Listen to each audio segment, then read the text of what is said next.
Last slide, I'm going to be talking about chapters 7 through 9 and then another guest speaker. So in chapter 7, it starts off talking about how teachers need to quote-unquote play students' strengths and to migrate students' learning weaknesses. It can be done only through the use of instructional variety. Instructional strategies are the buckets teachers can use to deliver content, process, or products.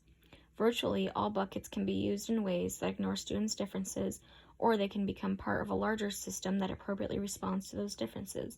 It's all about choosing the strategy that will work best for a given learner. When correctly used, many instructional strategies invite teachers to respond to students' differences in readiness, interest, or learning profile. Some instructional strategies last only a short time, but others help teachers shape an entire way of life in the classroom. Stations are different spots in the classroom where students work on various tasks at the same time. They invite flexible grouping because all students don't need to work on the same thing.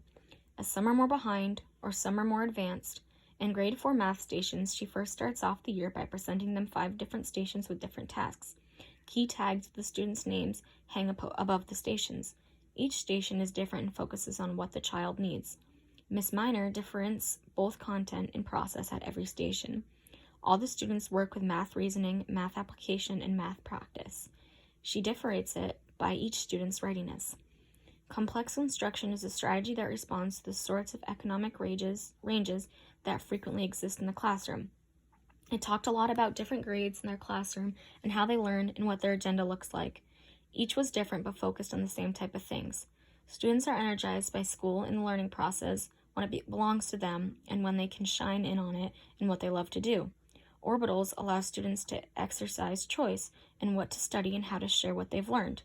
Orbitals also provide teachers a systematic way to help young learners become more independent in their learning. In Chapter 8, it talks about more instructional strategies to support differentiation. Centers differ from stations in which they are distinct. They are flexible enough to address variables and learning needs. 2 kinds of centers are particularly useful for this instruction. A learning center is a classroom area that contains a collection of activities designed to teach, provide practice on, or extend a student's knowledge or skill. An interest center is designed to motivate students' exploration of topics in which they have particular interest in. In general, centers should focus on important goals, contain materials that promote individual students' growth toward the goal, use materials and activities in addressing a wide range of readiness levels, includes activities that vary from simple to complex, and provide clear directions. You should always offer instruction on what to do if they need help.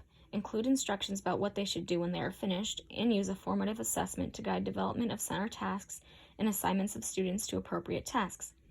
Ms. Hopper uses the Science Center to ensure students get individual practice with key understanding and skill. For the next couple of weeks, each student visits the Science Center. The things I pointed out before that make these centers work well and are successfully used in each center. In Chapter 9, it gives tips and help on how teachers do it all. Student-centered classrooms are particularly in what we as teachers should try and use.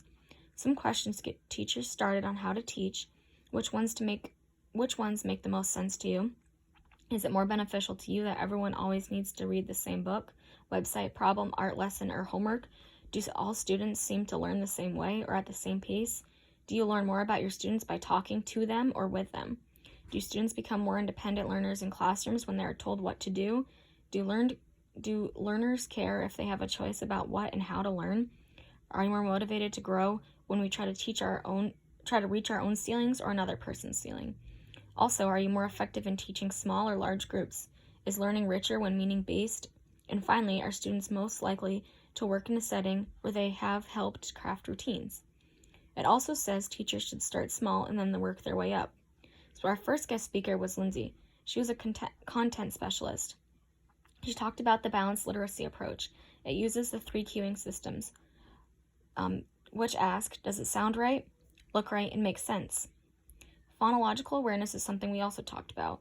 All kids need to be successful. It's like rhyming. Can they produce a rhyme and blend it? It's all about wordplay, she said. Independent reading is something needed every single day for at least half the block. Phonics in a balanced literacy approach is something you see, such as a pattern they can't read or sound out. Then you sit down and have them work on it. Many schools give you focus and purpose of phonics for the grade level in their school. Formative assessments are everyday assessments. Summarizing assessments are where the kids get what they wanted to teach or get what you wanted them to learn in the unit. We also talked about running records. Running records is something teachers try and do as often as they can with the kids. We have decided who needs it and who needs it the most and who doesn't. You write down what they did, whether they've made an error and fix it, or made an error and you write it down and then what it should have been. Another way is small groups. They do whisper reading. That is when they whisper to themselves